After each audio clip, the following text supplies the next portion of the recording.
Hi everyone, my name is Tonya Davis and I just want to publicly show my support and endorse the Ohio Alternative Treatment Amendment personally. So I want y'all to know that this is actually a reaction to our lawmakers' inaction. This amendment, the reason why I'm excited about it is because it is a community-friendly type of amendment. It would, at the very least, allow very sick people like myself to use cannabis as a medicine while under my doctor's supervision, who I've got a bona fide doctor-patient relationship because he's been my doctor forever. But we would fill out the paperwork, send it into the state, where the state would issue me a card. Now, this card would only allow me to possess and utilize it in my home, okay?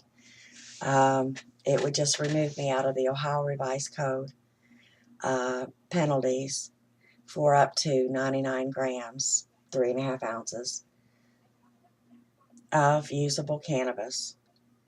It would allow me to possess paraphernalia to use the cannabis.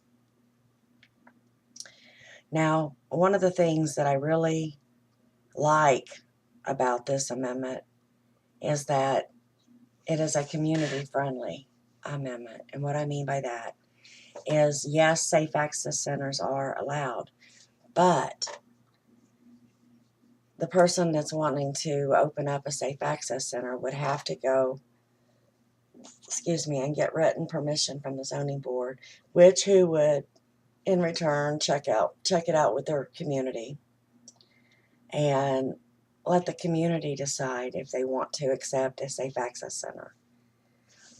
If a community doesn't want it, it won't happen.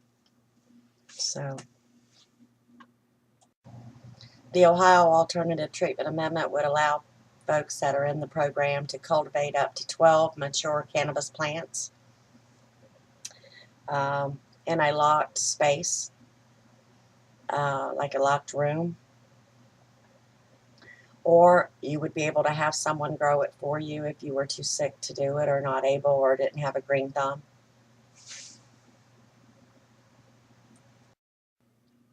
You're probably wondering what type of folks would be in this program.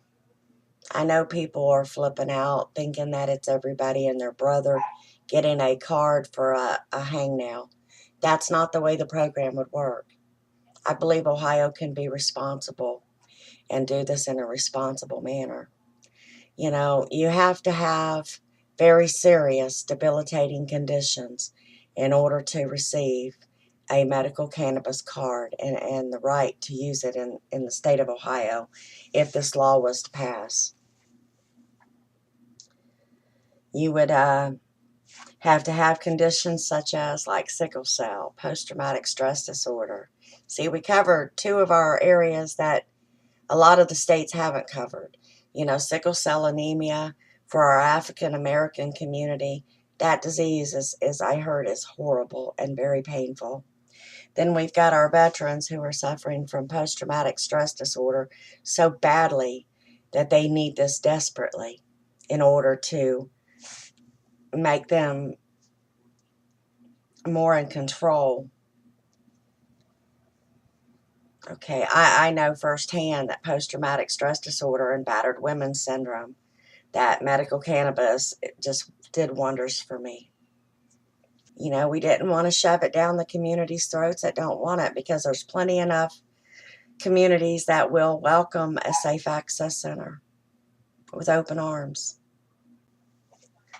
A safe access center is not allowed near a school, daycare center, a church, a boys or girls club, alcohol, drug, rehab treatment facilities, anywhere that it's not sociably acceptable, a safe access center will not be. I believe is the middle of the road. We had House Bill 214 that's still being held up in the Health Committee.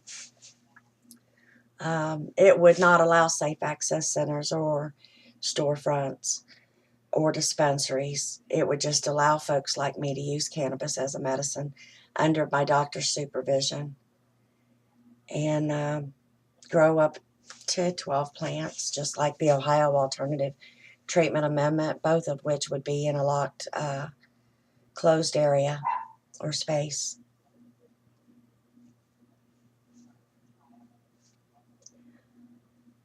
I hope you stand up for the underdogs, and this is what I'm calling us, because we don't have a lot of funding.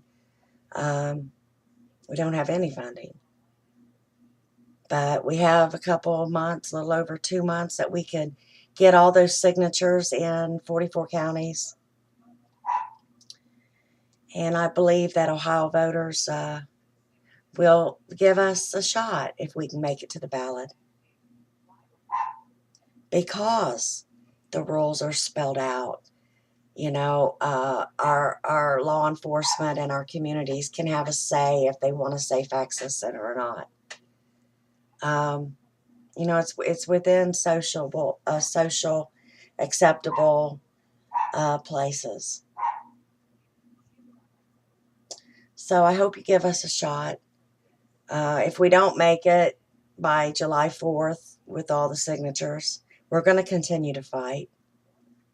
I'm going to push for House Bill 214 as well, because that's my personal favorite.